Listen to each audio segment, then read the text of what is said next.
Okay, firstly, Chidi, Jesse, and Mike, thank you so much for having me here. My name's Alexandria Maloney. I'm originally from Charles County, Maryland.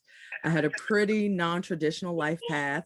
I pursued and finished my BA in Italy back in 2015, and then I continued to Morgan State University, which is a historically Black university in Baltimore, Maryland, and I finished with my master's in public administration from Cornell. So my academic work has centered around international affairs, political theory, systems thinking, and organizational design.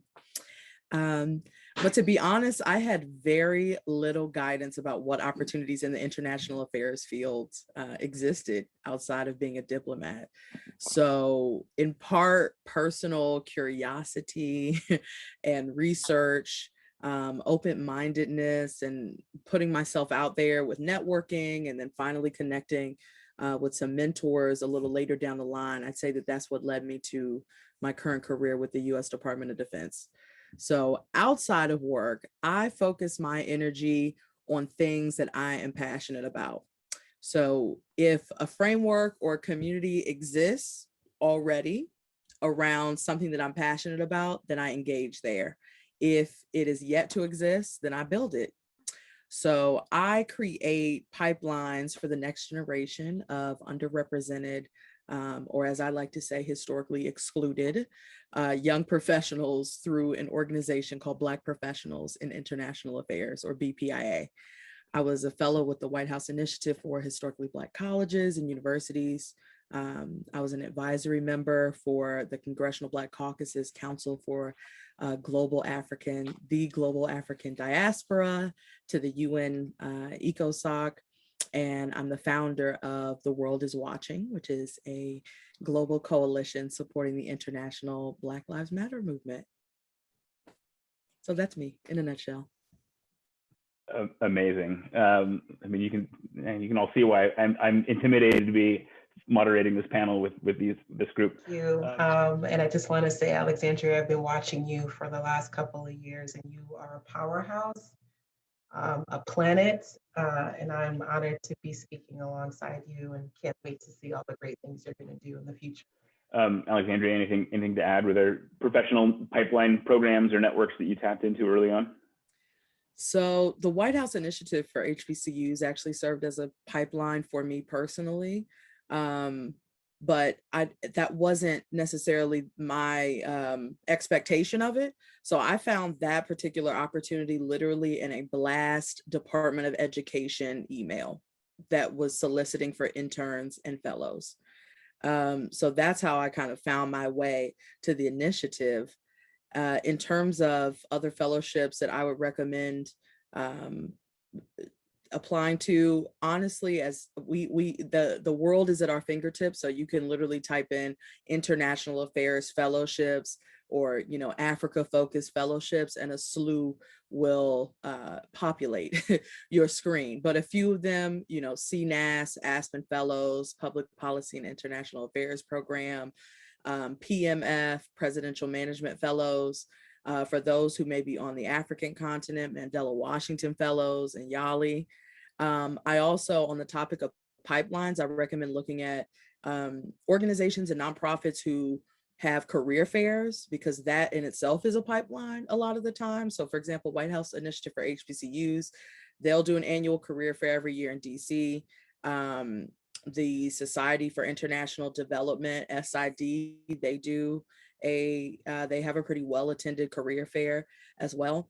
But what I would recommend to those who are kind of just entering this space, be sure to do your research on programs that seem to fit your interests. So look at the qualifications of those who have come before you, if there's a list of students who have come, so that similar to what Bowie was saying, kind of what you're up against, so you know how to make yourself the most competitive applicant as possible, and what that pipeline is looking for. So some of you may be saying, well, I don't have the network. I didn't have the network either, honestly, starting out. I started by creating a LinkedIn profile and connecting with individuals kind of in my field of interest. I would look up organizations or associations or these fellowship programs, and try to connect with people and ask them. It may be like, well, what do I talk to them about?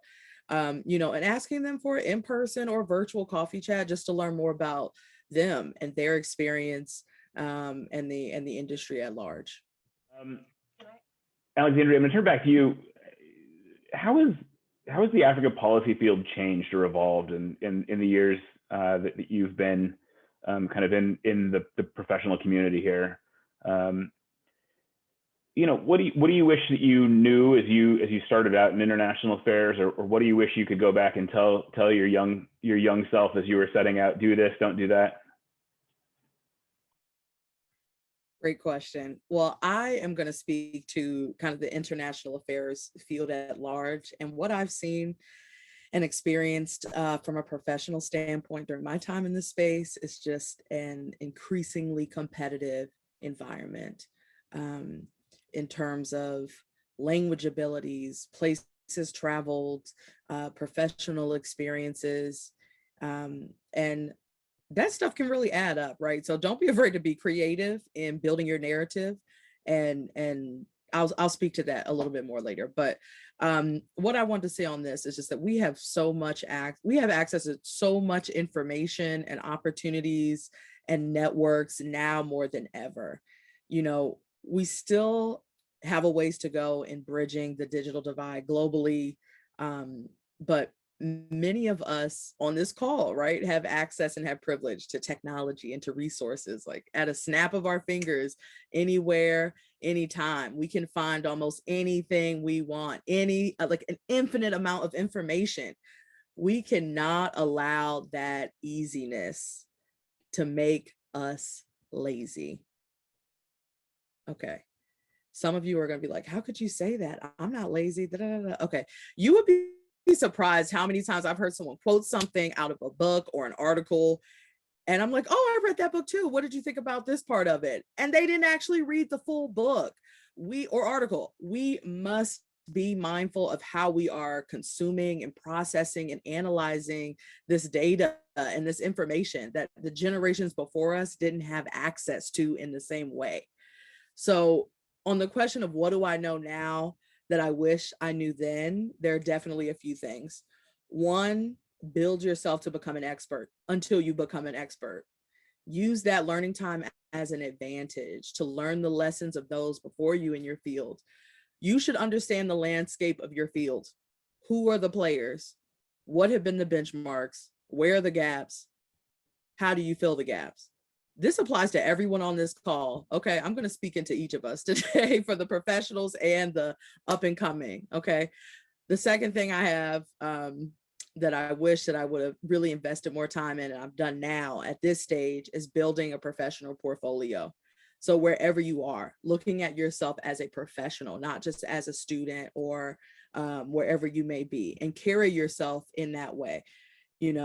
Framing the projects and the things that you've done and your leadership and your commitment and involvement in the community, no matter how big or how small. My third piece of advice is make multiple life plans.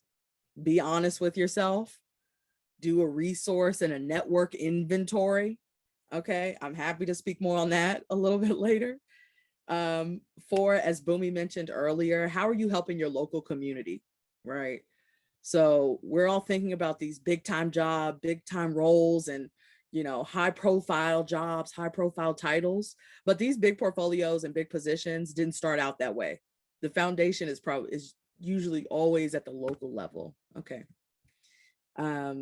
Number 5, be authentic, period. I don't have anything else to say on that. People can smell BS from a mile away. Okay. 6, sometimes you will do things or envision things that do not yet exist. Again, as Boomy mentioned earlier, that other people just simply don't see or can't see the same way in the way that you do. And it's not for them to see, it's for you to see and for you to do. So do it anyway. And then my last 2 points, don't make excuses. We've all been dealt cards that are out of our control. So what? What are you going to do with the cards that you've been dealt? If the boundaries didn't exist, what would your blueprint of your life look like?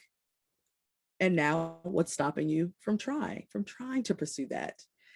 And then lastly, there's always going to be someone who is smarter, stronger, more connected, higher profile.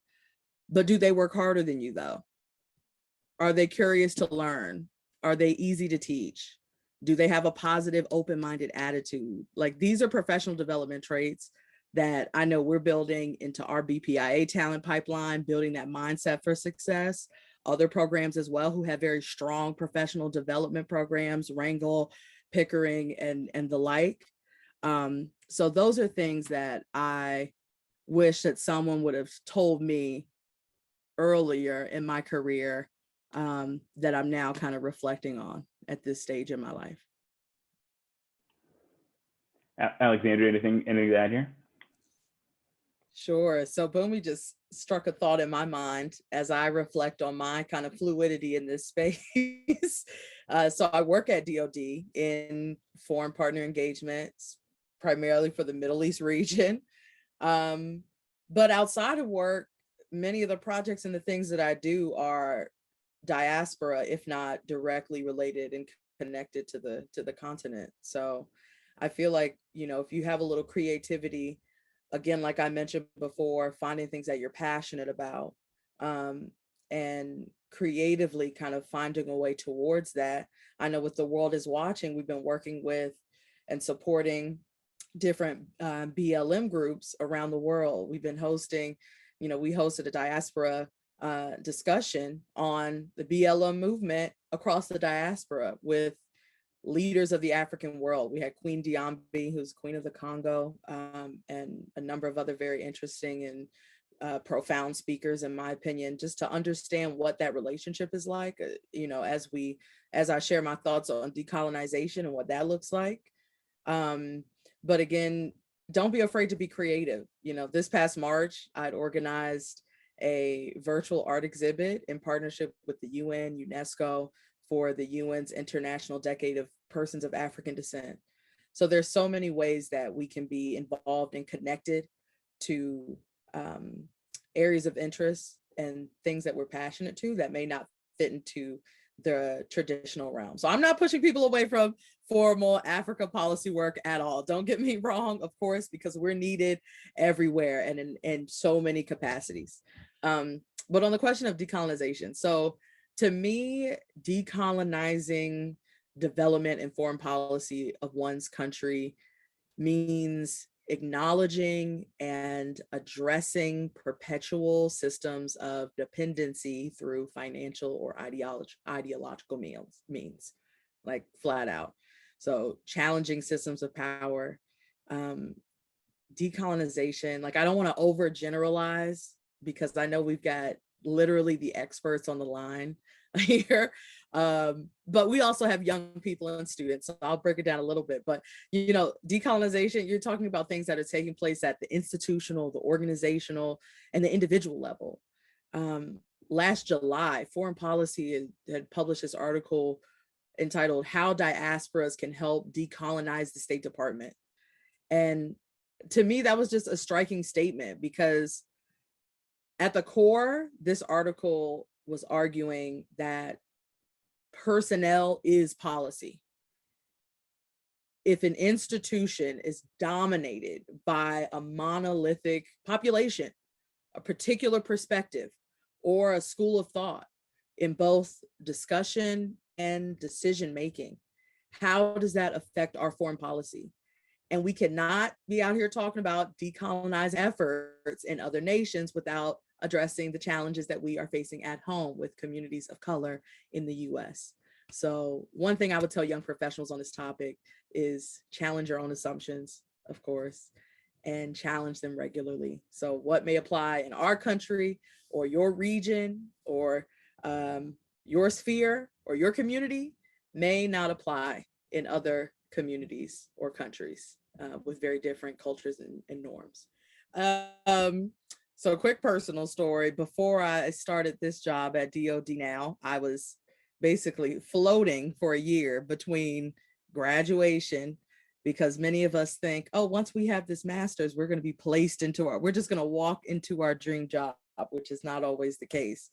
But through an interesting turn of events, that this past year, the pandemic year, what just turned out to be such a building year of my own professional portfolio, if you will, and professional case. So doing BPI chats, helping to launch a BPI podcast, ultimately organizing my first virtual conference, a BPI Diversity and International Affairs Conference and Career Fair, which was this like massive 500 person conference and exhibitors and all these things that I didn't necessarily, if you would ask me that before the pandemic, I'd be like, what are you talking about? You have the wrong person.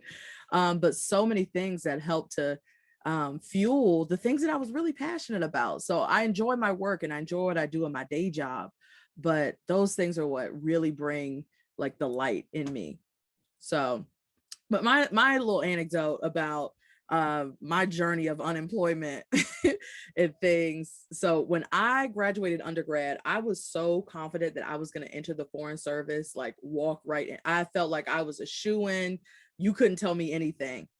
I got my BA overseas. I spoke Italian. I, displayed leadership. My grades were okay, but look, I was like, I'm doing a lot. I'm at the Dalai Lama. So when I didn't get accepted into any fellowship programs, when I failed the Foreign Service exam, I had to do a life reset. Okay. I went back to the drawing board, and that's when I started to kind of loosely develop this blueprint of my life now, based again, kind of rooted in my interest areas and what came naturally to me. Thinking I'm like, okay, I know I'm a natural communicator. I know I'm a natural planner. I like mobilizing people around important issues. So what I learned from that experience in particular is, one, never put all your eggs in one basket. Two, sometimes a no is a redirection.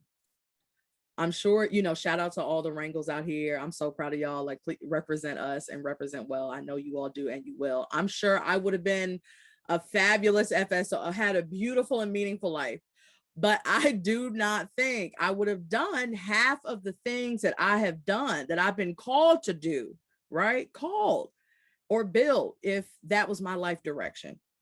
So that just leads me to my third point, is lean into your calling. Like, sometimes you're doing something or learning something and you get really excited about it. Like, follow that.